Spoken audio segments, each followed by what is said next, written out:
Assalamualaikum warahmatullahi wabarakatuh. Alhamdulillahi rabbil alamin. Wassalatu wassalamu ala ashrafil anbiya'i wal mursalin wa ala alihi wa sahbihi ajma'in. Amma ba'd. Alhamdulillah, summa alhamdulillah biiznillah.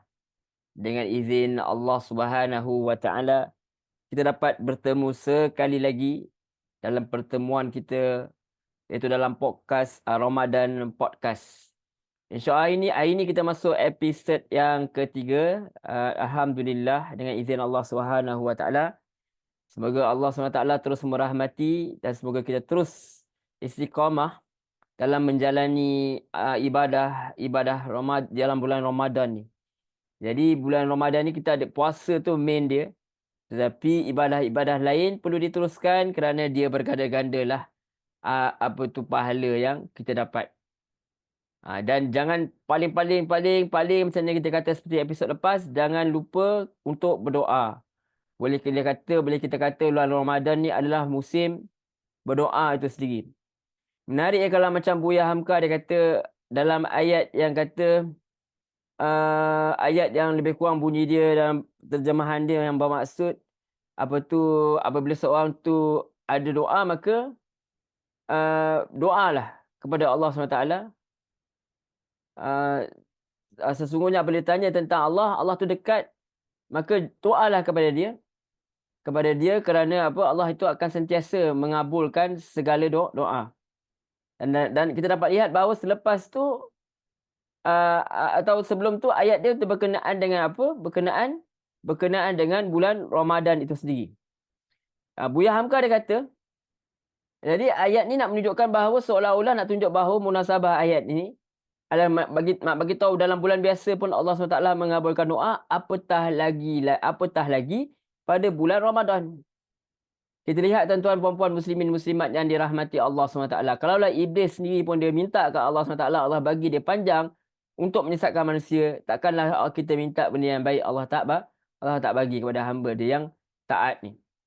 Jadi kita kena jadikan bahawa bulan Ramadan ni adalah bulan untuk jangan tinggal doa, walaupun kalau boleh kita jangan tinggal sentiasa lah. Kalau kita tak ketahuan, kita kata walaupun sesaat gitu. Menunjukkan bahawa sebab apa? Sebab Rasulullah SAW kata doa orang yang berpuasa itu tidak akan ditolak. Hadisnya berbunyi an Abi Hurairah radhiyallahu anhu qala Rasulullah sallallahu alaihi wasallam salasatun la turaddu da'watuhum al-imamul adil was-sa'imi hina yuftira wa da'watul mazlum. Dari Abu Hurairah radhiyallahu an berkata Rasulullah sallallahu alaihi wasallam telah bersabda, ada 3 doa yang tidak tertolak, iaitu doa pemimpin yang adil, doa orang puasa sampai berbuka, doa orang yang dizalimi. Hadis riwayat Tirmizi dan juga hadis riwayat Ibnu Majah. Maka kita dapat lihat daripada hadis ini, maka kita kenalah ambil kesempatan supaya banyak-banyak berdoa untuk kebaikan diri kepada Allah Subhanahu Wa Taala.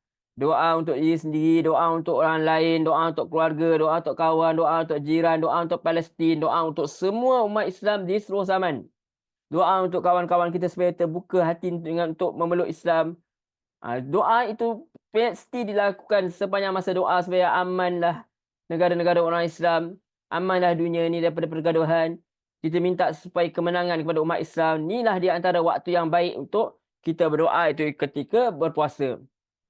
Dan berpuasa tu pula ketika bermunajat pula. Munajat boleh saja siang-siang berdoa kepada Allah. Dan tentu saja munajat malam tu walaupun kita tidak berpuasa, tapi dalam bulan puasa itu sendiri. Jadi waktu sedang bermunajat ni sebenarnya bila-bila lah. Dalam berpuasa tu masa tengah semayang duha ke, semayang lepas. Apa saja ambil kesempatan dalam sujud, dalam tahiyat.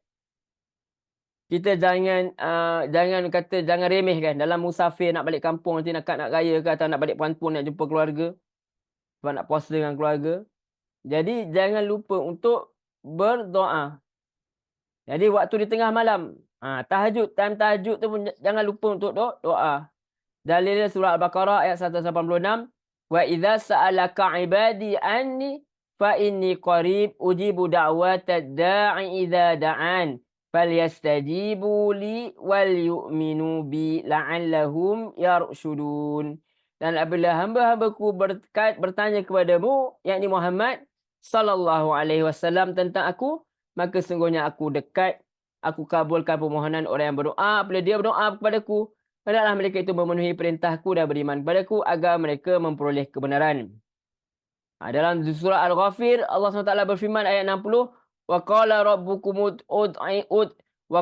rabbukum ud'uni astajib lakum. Kadang-kadang kita lihat imam sebelum baca doa, sebelum dekat nak baca dia punya mukadimah nak baca doa tu, lepas pada zikir tu dia baca ni, wa qala rabbukum ud'uni astajib lakum.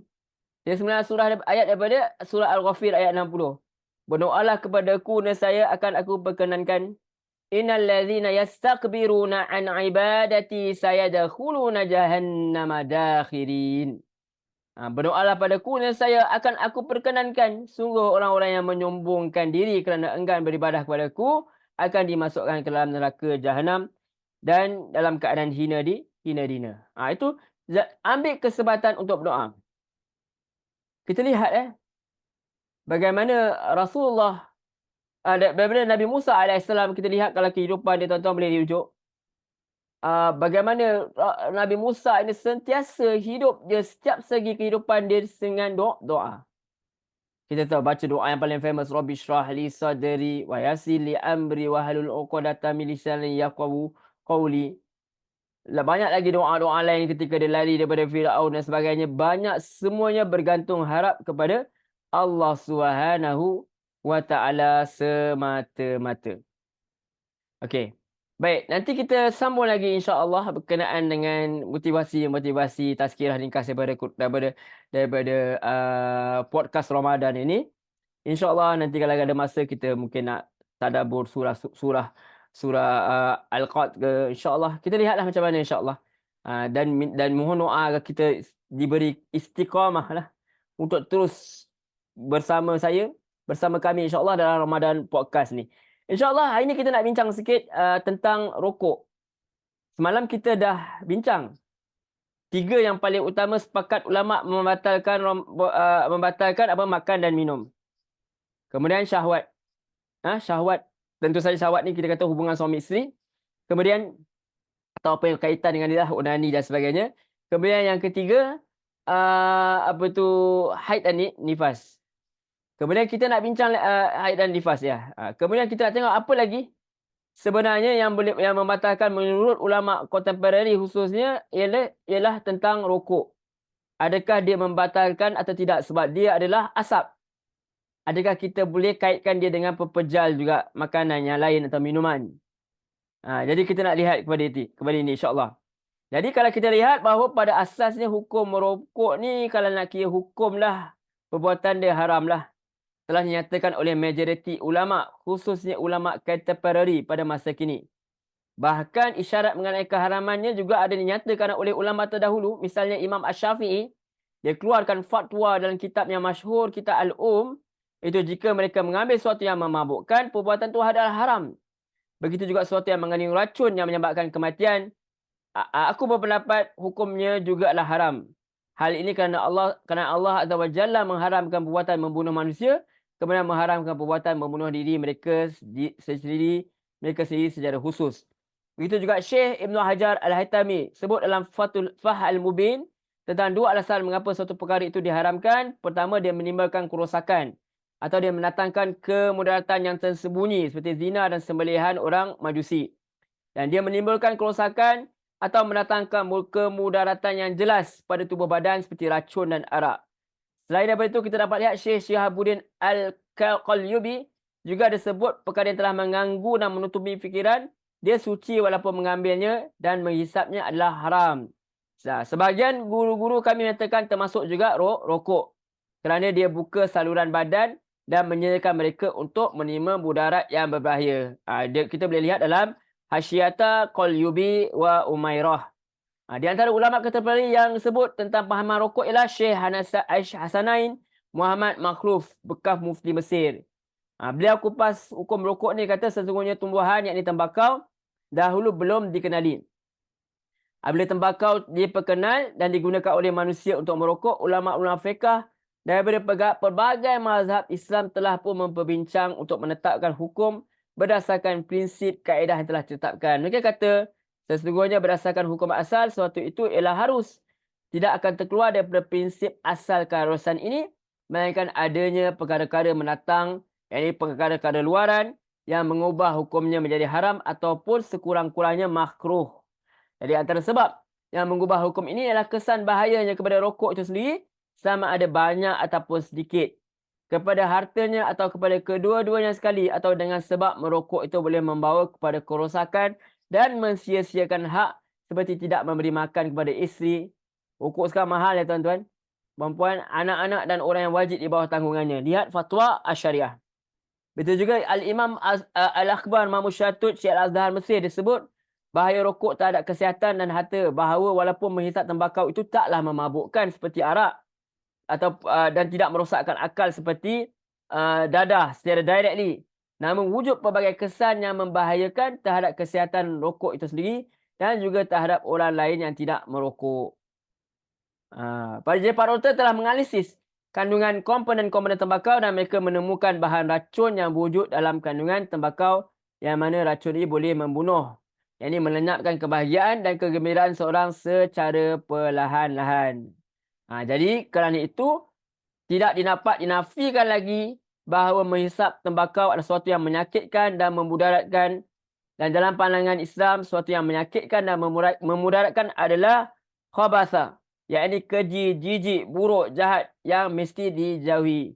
Boleh lihat dalam fatwa Dirasah lil Mushkilat al-Muslim al-Mu'asir fi hayatihi al-yawmiyah al-ammah.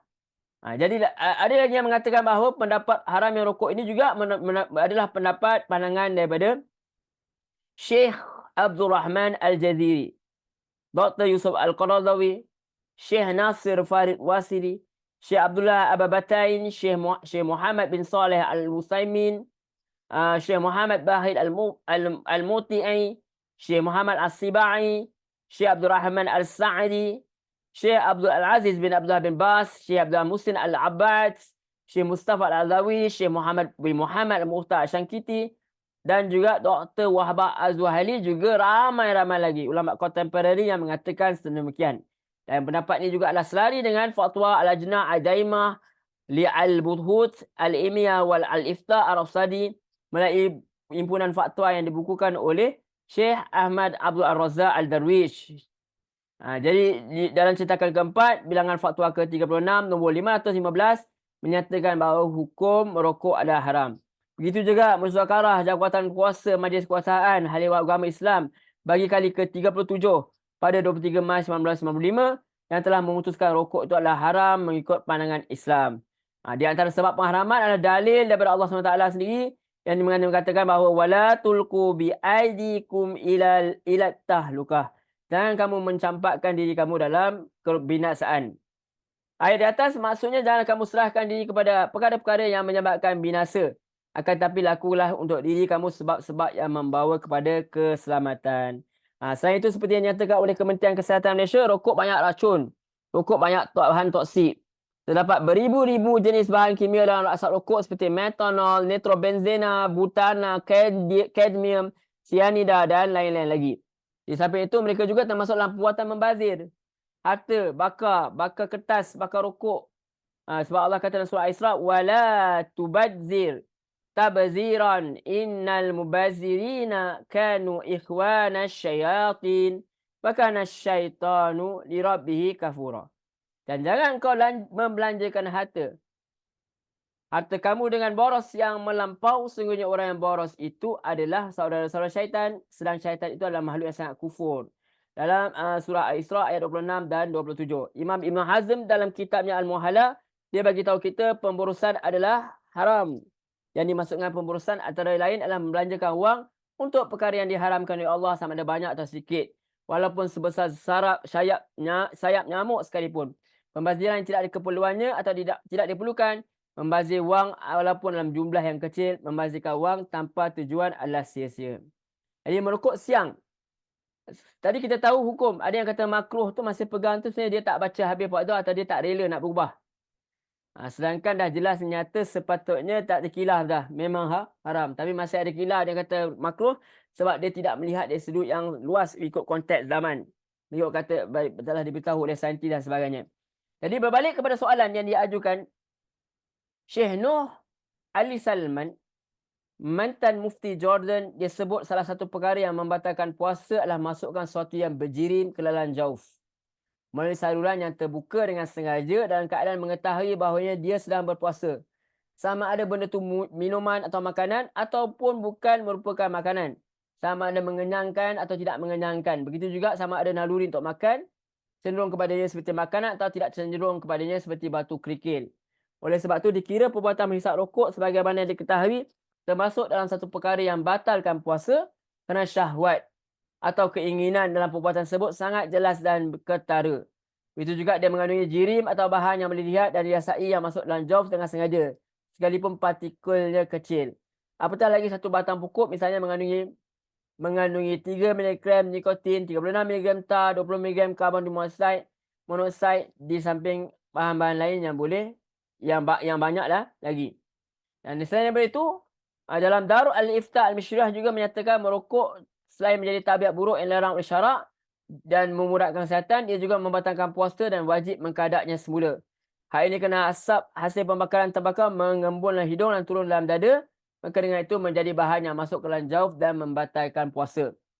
Begitu juga Dr. Nazir Muhammad, ia Setiausaha Agung Majma' Al-Buhut Al-Ilmiah, Ketua Pengarang Majalah Al-Azhar Al-Syarif, turut menyebutkan merokok selain menjadi tabiat buruk yang diharamkan dan memudaratkan kesihatan manusia, dia juga membatalkan puasa dan wajib mengkadaknya semula kerana asap hasil pembakaran tembakau. Itu mengembun dan menjadi bahan atau jirim yang termasuk ke dalam jauf manusia dengan melewatinya.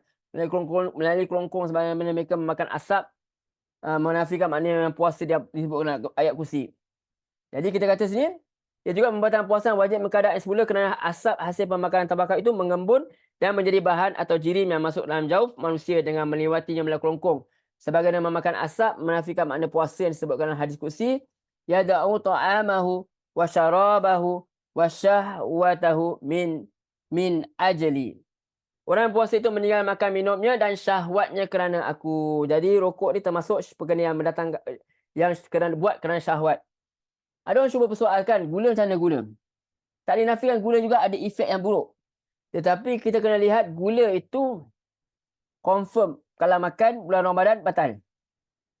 Dan kalau kita nak samakan kesan buruk rokok dengan gula pun tak ada masalah. Jadi bila kesan buruk gula itu disamakan, maka perlulah disamakan juga rokok itu tak boleh. Jadi tentulah gula tak boleh makan. Rokok pun samalah kalau nak disamakan dengan gula. Sebab efek dia pun memang efek lah. Gula ini pun boleh memudaratkan. Cuma kenapa dia haram, gula tak haram? Sebab gula dia ambil kandungan sedikit. Efek dia bukanlah terus hilang akal. Arak berbezalah. Azab arak berbeza. Rokok juga berbeza. Sebab rokok ni tak ada keperluan nak ambil. Gula ni ada juga keperluan nak bagi manis makanan. Rokok ni nak bagi manis makanan, nak bagi masin makanan, tak ada kena-mengena. Jadi dia tidak ada keperluan langsung untuk kita ambil beza dengan gula dan sebagainya. Dan setiap perkara sebenarnya perlu diambil dengan sederhana lah. Kalau tidak, sebab Islam memang ajar kita sentiasa bersederhana. Jadi kita balik kepada perbincangan kita hari ini. Salah satu tujuan pensyariatan puasa adalah untuk menghinakan jiwa dan ikat dia dengan ikatan syarak. Seperti mana kata ulama, siapa yang mampu dahan diri dia, maka dia akan berjaya, dan siapa yang nafsunya memiliki dirinya, maka dia akan binasa. Asap, yakni menghisap rokok, termasuk dalam perkara yang jiwa cenderung kepada dia, nafsu nak. Dan banyak kesan yang dirasakan, dan banyak kesan buruk. Lihatlah Asyam Fatawa wal Ahkam. Tambah lagi, tak disyak lagi bahawa merokok siang Ramadan membatalkan puasa kerana dia merupakan perkara ikhtiar dan bukan dalam keadaan darurat, situasi terdesak. Apalagi menghisap rokok juga termasuk dalam syahwat dan bersedap-sedapan yang kadang-kadang menghayalkan penghisap dia. Dia jadi seronok. Kita first orang hisap rokok, dia cerita kan kalau pengalaman, kalau hisap rokok yang keras tu pening kat kepala. Cuma bila dah lama-lama dah biasa, tak pening lah. Menunjukkan dia ada juga kesan kepada akal tu. Jadi Syekh Muhammad Abu Zahra sebut wak atau asap yang seluruh tujuan bersedapan dia ada dan syahwat, maka pengarang Fathah Al-Qadir menyatakan puasa dia batal. Hal ini kena puasa adalah menahan diri daripada syahwat mulut dan kemaluan. So dia ambil hidung tu, dia ambil daripada mulut kan. Dia tak isap ikut telinga daripada isap mulut seperti makanan dan air, dan dia rasa seronok dengan perkara tersebut, maka dia adalah termasuk ada perkara yang membatalkan puasa sebab dia termasuk daripada bersedapan menggunakan syahwat mulut dan kemaluan. Dia dua benda yang batalkan puasa, syahwat mulut dan syahwat kemaluan. Dan ini termasuklah syahwat mulut. Dan hasad disedut bagi tujuan bersedapan termasuk dalam syahwat mulut. Lihat fatwa Syekh Muhammad Abu Zahrah, dihimpun dan ditahqiq oleh Muhammad. Tuan-tuan lihat tuan-tuan.